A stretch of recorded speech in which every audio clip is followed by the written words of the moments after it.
Hello' everyone, সকলোকে স্বাগতম জনাইছোঁ মোৰ ইউটিউব চেনেললৈ। আজি আমি জানিবলৈ গৈ আছোঁ UAPA।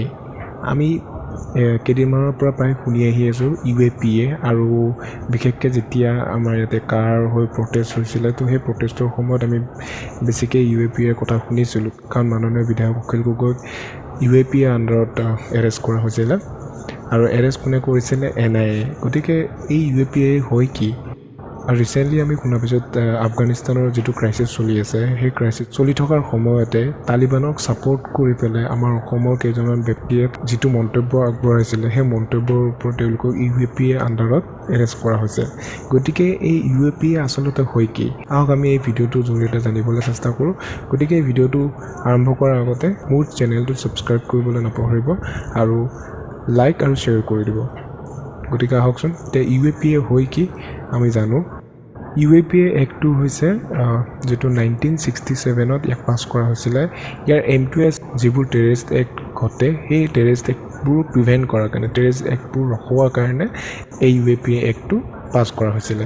UAPA হৈছে এক প্ৰকাৰৰ এণ্টি টেৰৰ লেজিছলেশ্যন। ইয়াৰ এনফৰ্চমেণ্ট বডিটো হ'ল NIA। NIAৰ UAPAৰ ওপৰত সম্পূৰ্ণ পাৱাৰ আছে। চ' এতিয়া কথাটো হ'ল, টেৰৰিষ্ট হয় কি? কেনেদৰে এজন ব্যক্তি টেৰৰিষ্ট এক্টৰ সৈতে জড়িত হৈ আছে, বা এজন ব্যক্তিক কেনেদৰে আমি টেৰৰিষ্ট বুলি আখ্যা দিব পাৰোঁ, আহক জানো। তো এনেধৰণৰ কাম যিটো কোনো অৰ্গেনাইজেশ্যন বা নহবা কোনো ইণ্ডিভিজুৱেল, যাৰ উদ্দেশ্যটোৱে হৈছে আমাৰ ইণ্ডিয়ান ছভাৰেনিটি মানে সাৰ্বভৌমত্ব আৰু টেৰিটৰিয়েল ইণ্টিগ্ৰিটি মানে ক্ষেত্ৰীয় অখণ্ডতা, তাতে ব্যাঘাত জন্মাবলৈ চেষ্টা কৰে। মই আগতে কৈছোঁ UAPAৰ এনফৰ্চমেণ্ট বডিটোৱে হৈছে NIA, নেশ্যনেল ইনভেষ্টিগেশ্যন এজেঞ্চি। এতিয়া নেশ্যনেল ইনভেষ্টিগেশ্যন এজেঞ্চি কি হয়, মই সেইটোৰ ওপৰতো এটা ভিডিঅ' বনাম আপোনালোকে। গতিকে মোৰ চেনেলটো ছাবস্ক্ৰাইব কৰি থ'ব আৰু বেল আইকনটো দবাই থ'ব, কাৰণ সোনকালে সেই ভিডিঅ' গোটেইখিনি মই আপলোড কৰি গৈ থাকিম। আৰু 2004 প্ৰথম এমেণ্ডমেণ্ট কৰা হৈছিলে, আৰু সেই এমেণ্ডমেণ্টত টেৰৰিষ্ট এক্টটো ইয়াতে এড কৰা হৈছিলে। আৰু ইয়াৰ ৰিচেণ্ট এমেণ্ডমেণ্টটো হৈছে 2019ত। 2019ত যিটো এমেণ্ডমেণ্ট কৰা হৈছিলে, সেই এমেণ্ডমেণ্টটো বহুত বিতৰ্কৰ মাজত আছে।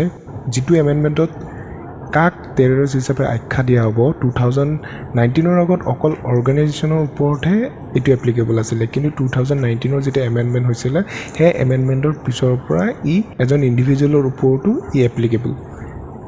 আগতে অকল অৰ্গেনাইজেশ্যনৰ ওপৰত আছিলে, কিন্তু এতিয়া বৰ্তমান 2019ৰ এমেণ্ডমেণ্টৰ পিছত অৰ্গেনাইজেশ্যনৰ লগতে ইণ্ডিভিজুৱেলৰ ওপৰতো এপ্লিকেবল হয়। কাৰণ দেখা যায় যে টেৰৰিষ্ট অৰ্গেনাইজেশ্যন এটা বেন কৰি দিয়াৰ লগে লগে তেওঁলোকৰ সদস্যবোৰে ইণ্ডিভিজুৱেলি নিজাববীয়াকৈ টেৰৰিষ্ট কামবোৰ সংঘটিত কৰিবলৈ লয়। চ' এতিয়া কথাটো হ'ল যে এজন ইণ্ডিভিজুৱেল বা অৰ্গেনাইজেশ্যন এটাক কেতিয়া টেৰৰিষ্ট হিচাপে তাক আখ্যা দিয়া হ'ব। চ' ইয়াতে 3টা পইণ্ট আমি লৈছোঁ। প্ৰথম পইণ্টটো হৈছে it's commits of participates in act of terrorism. তাৰমানে যদি কোনো ইণ্ডিভিজুৱেল বা অৰ্গেনাইজেশ্যনে যদি টেৰৰিষ্ট এক্টত পাৰ্টিচিপেট কৰে, তেতিয়া তাক টেৰৰিষ্ট আখ্যা দিয়া হ'ব। আৰু ছেকেণ্ডটো হৈছে প্ৰিপেয়াৰ্ছ অৰ প্ৰমোটছ টেৰৰিজম। যদি কোনোবাই টেৰৰিজমটো প্ৰমোট কৰে, আদাৰৱাইজ কোনোবাই যদি টেৰৰিজম কামত ইনভল্ভ হৈ থাকে। চ' আৰু এটা কথা হ'ল যে এতিয়া UAPAটো অকল আমাৰ ইণ্ডিয়ানৰ ওপৰতে বা আমাৰ ভাৰতীয় ব্যক্তিসকলৰ ওপৰতে এপ্লিকেবল হয়নে? নহয়, অকল ভাৰতীয় ব্যক্তিসকলৰ ওপৰতে নহয়, ফৰেনাৰ, যদি কোনোবা ফৰেনাৰ ব্যক্তিও যদি আহি পেলাই ইয়াতে টেৰৰিষ্ট এক্টত মিলিত হয়, তেনে ব্যক্তিৰ ওপৰতো UAPAৰ অধীনত শাস্তি প্ৰদান কৰা হ'ব। তেনে ব্যক্তিৰ ওপৰতো UAPA এক্ট এপ্লিকেবল হ'ব। আৰু এই UAPA হৈছে যিটোত কোনো ধৰণৰ বেইল এপ্লিকেবল নহয়, নন বেইলেবল বুলি কয়। কাৰণ যেতিয়াই আপোনাৰ ডিটেনশ্যনত লোৱা হ'ব, UAPA এক্ট ছেকশ্যন 43D মতে যেতিয়ালৈ মিনিমাম 180 ডেইজ ইনভেষ্টিগেশ্যন কমপ্লিট নহয়, যেতিয়া UAPA এক্টৰ আণ্ডাৰত কাৰোবাক এৰেষ্ট কৰা হ'ব বা কাৰোবাক ডিটেইন কৰা হ'ব, 180 ডেইজৰ আগত কোনো ধৰণৰ বেইল এপ্লিকেবল নহ'ব। আৰু অকল 180 ডেইজে নহয়, পিছলৈ যেতিয়ালৈকে ইনভেষ্টিগেশ্যন কমপ্লিট হৈ নাহে, তেতিয়ালৈকে সেই দিনবোৰ বাঢ়িও গৈ থাকিব পাৰে। চ' মিনিমাম 3 মাহলৈ কোনো ধৰণৰ বেইল দিয়া নহয়। চ' এই এক্টটোৱে কেন্দ্ৰীয় চৰকাৰৰ হাতত এবছলুট পাৱাৰ প্ৰদান কৰে। আৰু এই এক্টৰ আণ্ডাৰত হায়েষ্ট পানিছমেণ্টটো ডেথ পেনাল্টিও হ'ব পাৰে আৰু যাৱজ্জীৱন কাৰাদণ্ড হ'ব পাৰে। চ' আই হোপ আপোনালোকে UAPA এক্টটো আচলতে হয় কি বুজি পালে, আৰু আশা কৰিছোঁ মোৰ এই ভিডিঅ'টো আপোনালোকে ভাল পাব। আৰু এনেকুৱা ধৰণৰ ইনফৰ্মেটিভ ভিডিঅ'বোৰ পাবলৈ মোৰ চেনেলটো ছাবস্ক্ৰাইব কৰিবলৈ নাপাহৰিব। সোনকালে বহুতো ইনফৰ্মেটিভ ভিডিঅ' লৈ আপোনালোকৰ ওচৰলৈ আহি আছোঁ ধন্যবাদ